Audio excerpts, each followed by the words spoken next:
Au sommet de Saint-Pétersbourg, où il a été invité par son homologue russe Vladimir Poutine, le président de la République, son Excellence Denis Sassou Nguesso, a appelé la Russie et l'Ukraine au dialogue. Autre point évoqué par le chef de l'État, le partenariat gagnant-gagnant entre la Russie et l'Afrique. Suivons tous Denis Sassou Nguesso.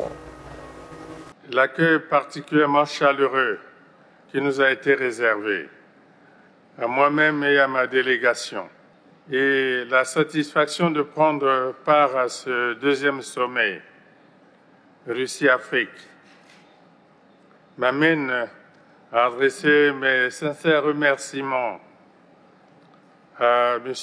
Vladimir Poutine, président de la Fédération de Russie. Les thématiques de la présente rencontre appellent à un ferme engagement pour la paix, la sécurité et le développement. Chaque époque a ses générations et chaque génération a ses défis. Hier, pour l'Afrique, les défis étaient dans l'unité, de libérer le continent de la colonisation, de vaincre l'apartheid et de conquérir l'indépendance. Dans ce combat, l'Afrique avait bénéficié du soutien de l'ancienne URSS au mouvement de libération.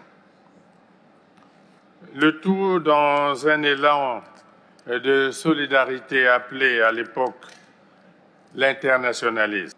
En parlant de paix en Afrique, il nous faut également évoquer la paix dans cette partie de l'Europe.